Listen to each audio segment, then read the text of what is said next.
so much for coming to our quite cold picnic at the Fringe. And you got a little bit lost on the way. I did, yes. Thank you for having me as well, sitting here. Yes, I got lost. I wasn't lost.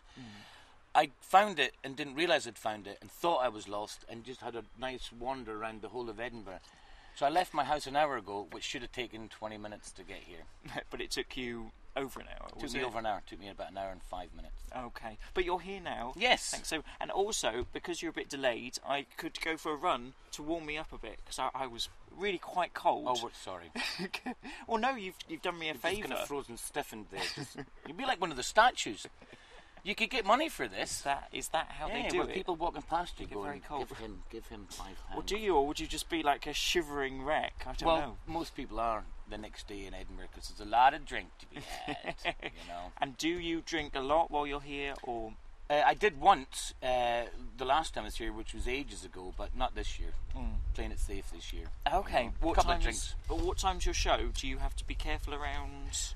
9:45 is my show, so I might have a pint before the show just to calm it down, and then a couple after, and my friend's doing another show, so I'll go around and get him, and then we just go either for a drink, a couple of drinks, or back to us getting old. And it's going well, you're enjoying it? It's going great, loving it, yeah. Excellent. So at this point you've been here a week or something, have you? We got here, Tuesday. We got here Tuesday, and the show was Thursday, so we're just settling in Tuesday, going to the flat, you know what I mean, poster and flyer and that usual thing. And do you fly yourself, do you? Yes. Excellent. Yeah. And that's my phone. That's quite alright. It sounds like a church, and it's my wife. Sorry. It's quite alright. It's very relaxed. Yeah. We're just having a picnic, you know. Yeah. It just Hello, happens. honey. Sorry, I'm not ignoring you. You see? So, yes, by this stage, the show has found its feet, or are you still just kind of trying things out a bit? There's a little bit of tweaking needs to be had, but I'm happy with it. I think it's going really well, yeah. Yeah, excellent. Yeah. And where are you this year?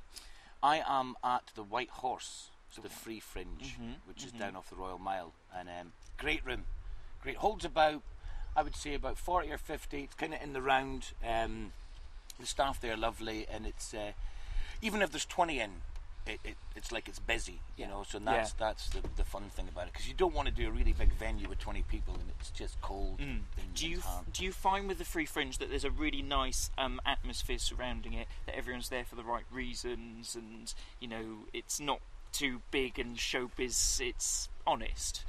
I think so. It's a tough one, the Free Fringe. I think if you go in expecting your show to be brilliant all the time, but not realise that people will just wander in.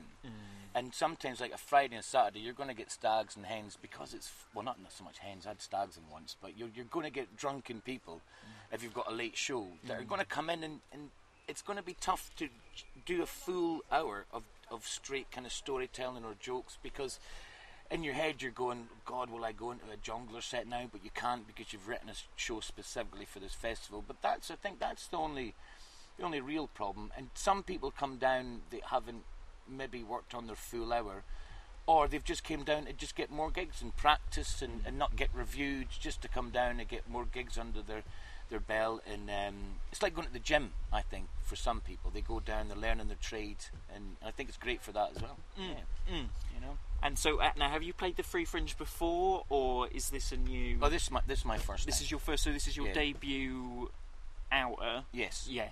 And have you done bits before? Have you done been part of a bill, or in the Fringe at the festival? Yeah, I did a sketch show.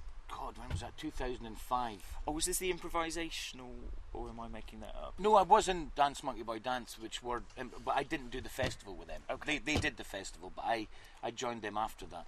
I did a sketch show called, what was it called now?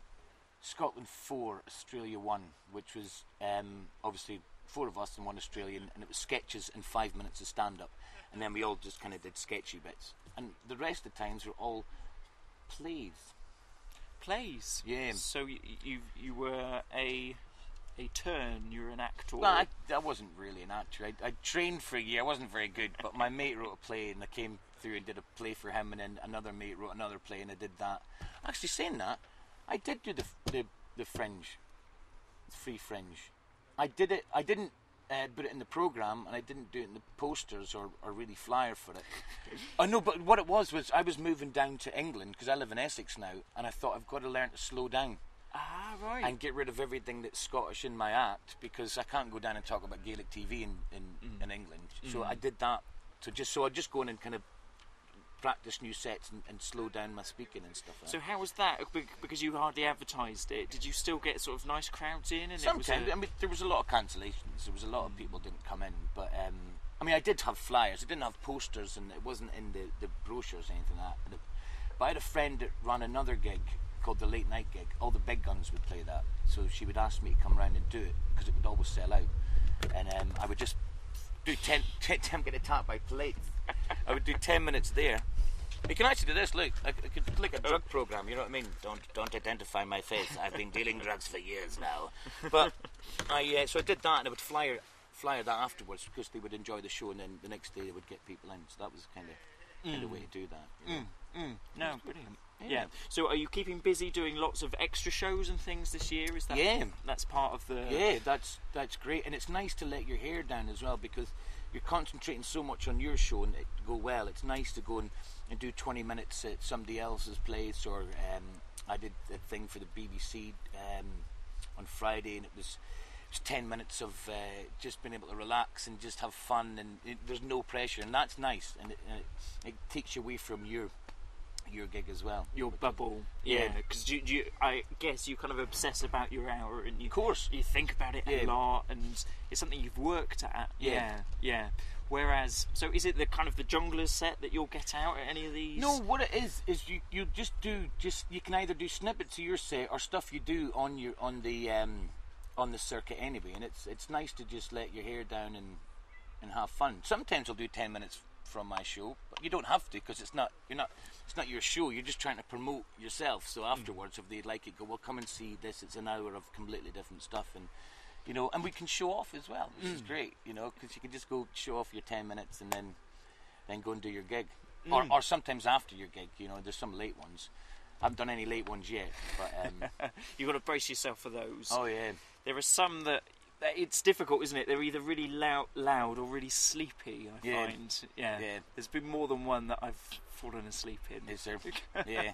As a punter, yeah. Yeah. Well, it's late, isn't it? You know. And also, I think maybe you've just got to bear in mind that everyone's seen about 10 shows that day or something. It's a strange crowd, and one you're not going to find anywhere else. Yeah. When you get back to the circuit and it's just normal punters, is it like a relief for you? Is it you relax back into it? It's a whole different thing, because you're gigging every day here, and you get a different style of jet lag when you're out here, because your body system doesn't really know what it's doing, because you're going to bed sometimes at 4 in the morning and you're waking up at 12 in the afternoon, and then you're going to do a show. Sometimes you're doing a show really late, and then so you don't know what, so your brain doesn't function well as sleeping, if you know what I mean. Like I'm sounding, I don't know what I'm saying now. See, because I got your rhythms are all out. It is right, and when you go back to the circuit again, it's just different. I mean, I love it here because you're gigging every day, but a day off would be good as well, just to kind of. And do you have one? I didn't, but I'm going to. It's going to be my birthday on the 19th, and I've got friends coming through, and I thought, do you know this? I'm going to take that off. Excellent, you know? Excellent. So your show, what's it called? It's called Me. Me, yes.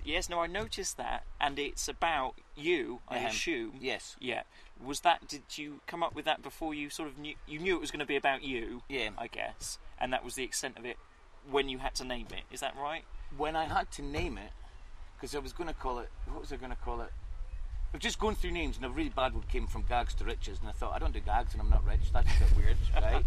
And then I was going to call it I Pity the Fool, but I thought I've done that title before, and then I was just sitting there going, what am I going to call it? And my wife went, what's it about? And I went, Me. And she went, just call it that then. Yeah. You know? Simple. It's simple, you know, it's not the best title in the world, but it works. It works, you know. I think a lot of shows, if you concentrate on the title too much, it takes away fucking life again.